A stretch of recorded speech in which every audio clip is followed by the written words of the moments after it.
Welcome. आज हम कक्षा 2 की हिंदी की पाठ्य पुस्तक झिलमिल का पाठ 7 है, मित्र सदा पेड़ों को माने। यह एक पेड़ों पर आधारित कविता है जिसको हम सरलार्थ के साथ बड़े ही आसान शब्दों में समझेंगे। आइए इसको शुरू करते हैं। पाठ 7, मित्र सदा पेड़ों को माने। मित्र होता है दोस्त। जैसे आप स्कूल में पढ़ते हो तो आपके कुछ दोस्त होते हैं, घर में हैं तो आपके आस पड़ोस के जो बच्चे होते हैं, आपकी उम्र के जो लोग होते हैं वो आपके दोस्त होते हैं।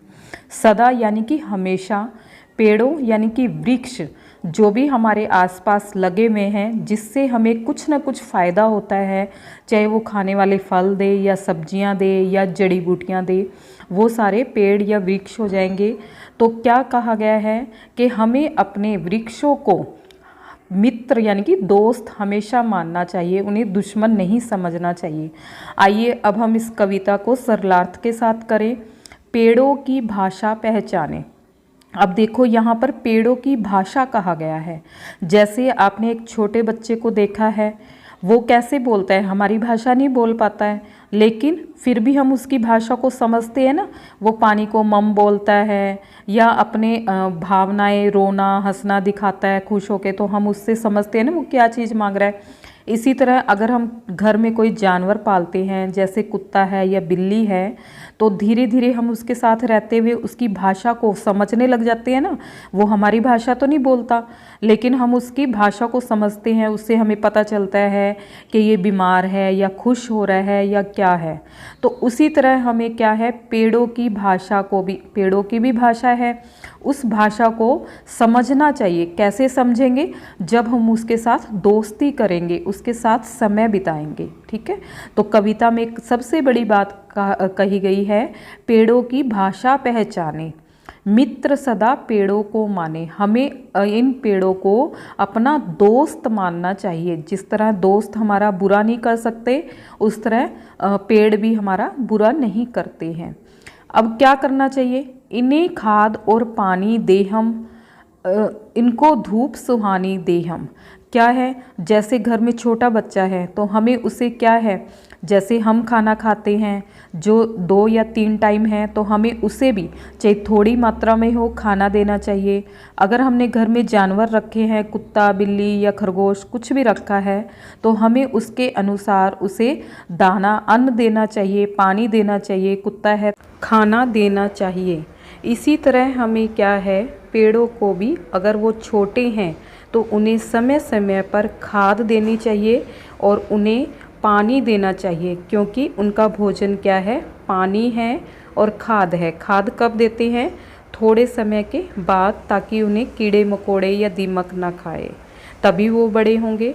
और उसके अलावा क्या चाहिए, इनको धूप सुहानी दे हम, यानी कि उन्हें धूप भी चाहिए। धूप की यानी कि सूरज की रोशनी से ही इनके पत्ते खाना बनाते हैं, पानी पाकर और सूरज की रोशनी पाकर। तो छोटेपन में ये छोटे पौधे होते हैं ना, तो इनको ज़्यादा सेवा की ज़रूरत होती है।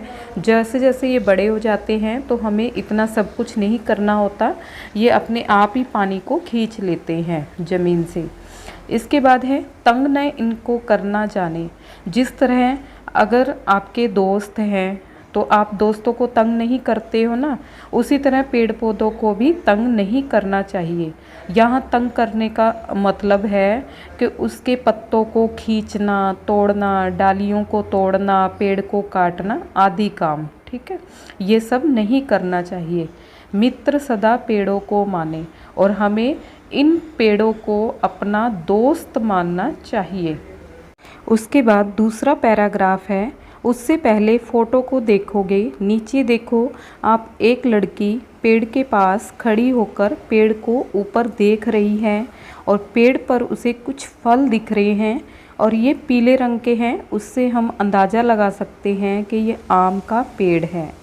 उस पेड़ के नीचे एक व्यक्ति बैठा है जो छाया ले रहा है या अपनी थकान मिटा रहा है, और उसी की साइड में थोड़ी दूरी पर एक बच्चा है जो पौधे को पानी दे रहा है। ये 3 चीज़ें हमें दिखाई दे रही है। उसके बाद पहरा देखते हैं, औषधि, लकड़ी, फल देते ये कौन? पेड़। अब आपने पेड़ देखे किस किस चीज़ के हो जाते हैं? नीम, बेर, जामुन, आम, कीकर, और भी बहुत सारे पेड़ हो गए। तो ये क्या देते हैं हमें? औषधि। आपको पता होगा नीम का प्रयोग, ये जामुन का, पीपल का, बरगद का, इनका औषधि में प्रयोग यानी कि दवाइयों में प्रयोग किया जाता है। और भी बहुत से पेड़ पौधे हैं जिनका प्रयोग किया जाता है। लकड़ी, जो हम चूल्हा जलाते हैं या घर पे लकड़ के दरवाजे हैं या जितना भी फर्नीचर का सामान है वो हमें ये पेड़ों से ही मिलता है। फल, जितने भी तरह के हम फल खाते हैं, चाहे वो आम है, जामुन है, केला है, सेब, संतरा, तो वो कहाँ से मिलते हैं? हमें पेड़ पौधे ही देते हैं। तो इनसे हमें इतनी कीमती चीज़ें मिलती हैं। छाँव, छाँव होती है छाया, छाया हमें शीतल देते, ये शीतल होती है जो शरीर को ठंडक दे। तो ये पेड़ पौधे क्या है? हमें ठंडी ठंडी छाया देते हैं। ठंडी ठंडी क्यों? जब हम इसके नीचे बैठते हैं तो ये पेड़ पौधों की पत्तियां हिलती है तो हमें हवा भी करती है। आपने देखा होगा गर्मी में है या वैसे है धूप में आप चलकर थक जाते हो, कहीं आपको दूर पेड़ दिखता है तो आपको सांस आता है कि मैं उस पेड़ के नीचे जाके खड़ा हूँगा। क्यों? वहाँ जाकर आपको गर्मी कम महसूस होएगी, आपको अच्छी अच्छी हवा लगेगी। तो ये कितना अच्छा काम करते हैं, हमें ठंडी हवा भी देते हैं और छाया भी देते हैं और सारी सारी गर्मी अपने ऊपर रोक लेते हैं। दुनिया में ये गुण की खाने होती हैं खदान, एक ऐसा गड्ढा जो मिट्टी में खोदा हो, खाई बोल देते हैं, जिसके नीचे से धातु या कोयला आदि निकाला जाता है। तो अब ये क्या है? पेड़ों को हमें खोदना नहीं पड़ता। दुनिया में, ये पूरी दुनिया में जो पेड़ पौधे हैं वो गुणों से, यानी कि इसके गुणों से कोई अनजान नहीं है। ये हमारा पेट भी भरते हैं फल और सब्जियां देकर, और क्या करते हैं? हमें छाया देते हैं। हमारे घर का जितना भी फर्नीचर का सामान है वो सारे हमें पौधों से, पेड़ों से मिलता है। तो ये इसमें गुण बहुत भरा हुआ है। ये एक तरह से खाने हैं, गुण की खाने हैं। मित्र सदा पेड़ों को माने, इसलिए हमें पेड़ों को सदा अपना दोस्त मानना चाहिए, इन्हें कभी भी काटना नहीं चाहिए। अगला पैराग्राफ है, हवा शुद्ध ये हमको देते। ये पेड़ पौधे हमें ताज़ी हवा देते हैं, बदले में ये कुछ न लेते और इसके बदले में ये हमसे किसी प्रकार का कोई पैसा नहीं लेते हैं। इन पर कवच सुरक्षा ताने, कवच होता है एक प्रकार का ऐसा पहनावा जो बाहरी आक्रमण से आपको बचाता है। तो हमें क्या करना चाहिए? एक तरह से इस पे कवच का काम करना चाहिए, ताकि इसकी सुरक्षा का ध्यान रखना चाहिए कि कोई इसको आकर नुकसान ना पहुंचाए। मित्र सदा पेड़ों को माने, और इस तरह से हमें पेड़ों को अपना दोस्त समझना चाहिए, मित्र समझना चाहिए। आगे चौथा और आखिरी पैराग्राफ है, पेड़ों की है महिमा न्यारी, यानी कि इसकी गाथा तो सबसे अलग है जो सदियों से चली आ रही है। इसके गुण बहुत सारे हैं। ऋषि मुनि भी पहले के ज़माने में इन्हीं पेड़ों के नीचे बैठते थे, रहते थे। पेड़ों से महके फुलवारी, जो बगिया है वो पेड़ पौधों से ही फुलवारी महकती है, अच्छी लगती है। पेड़ों का गुणगान बखाने, पुराने ज़माने में भी इन्हीं पेड़ पौधों से, जड़ी बूटियों से दवाइयाँ बनती थी, यानी कि गुणों की खान थी, और आज भी इसके गुणों को हर कोई जानता है।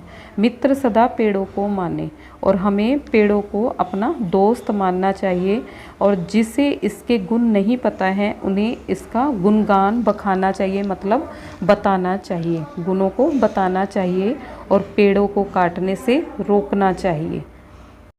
यह पूरी की पूरी कविता जिस व्यक्ति के द्वारा लिखी गई है उसका नाम है घमंडी लाल अग्रवाल, यानी कि मित्र सदा पेड़ों को माने कविता घमंडी लाल अग्रवाल के द्वारा लिखी गई है। आगे अभ्यास कार्य को करते हैं। इसमें सबसे पहले है, आइए शब्दों के अर्थ जानें, यानी कि इस कविता में जो शब्द, कठिन शब्द प्रयोग हुए हैं उनका हम अर्थ जानेंगे। नंबर 1 है मित्र, यानी कि दोस्त। नंबर 2 सदा यानी कि हमेशा। नंबर 3 पेड़ों, पेड़ों का मतलब होता है वृक्षों। नंबर 4 भाषा यानी कि बोली। नंबर 5 धूप, धूप होती है सूरज की रोशनी। नंबर 6 तंग करना यानी कि परेशान करना। नंबर 7 पे है औषधि यानी कि दवाई या दवाइयाँ। नंबर 8 पे है छाँव, छाँव होती है छाया को कहते हैं। नंबर 9 है शीतल यानी कि ठंडी। नंबर 10 है खाने, खाने किसके कहते हैं? जमीन के अंदर खोदा गया गहरा गड्ढा जहाँ से धातु या फिर कोयला ऐसी ही कुछ चीज़ें निकाले जाते हैं जिसे हम खदान भी कहते हैं। नंबर 11 पे है दुनिया यानी कि संसार। आगे नंबर 12 पे है शुद्ध यानी कि ताज़ी। 13 पे है कवच, कवच क्या होता है? एक प्रकार का पहनावा जो अपने बचाव के लिए पहना जाता है, जैसे युद्ध वगैरह हो तो उस टाइम सैनिक पहनते थे। नंबर 14 पे है सुरक्षा यानी कि बचाव। नंबर 15 पे है महिमा यानी कि किसी के गुणों को बताना, बड़ाई करना, अच्छी बातें बताना। नंबर 16 पे है न्यारी यानी कि सबसे अलग। और नंबर 17 पे है फुलबारी यानी कि बगिया। और नंबर 18 पे है गुणगान बखाने यानी कि अच्छी बातें बतानी।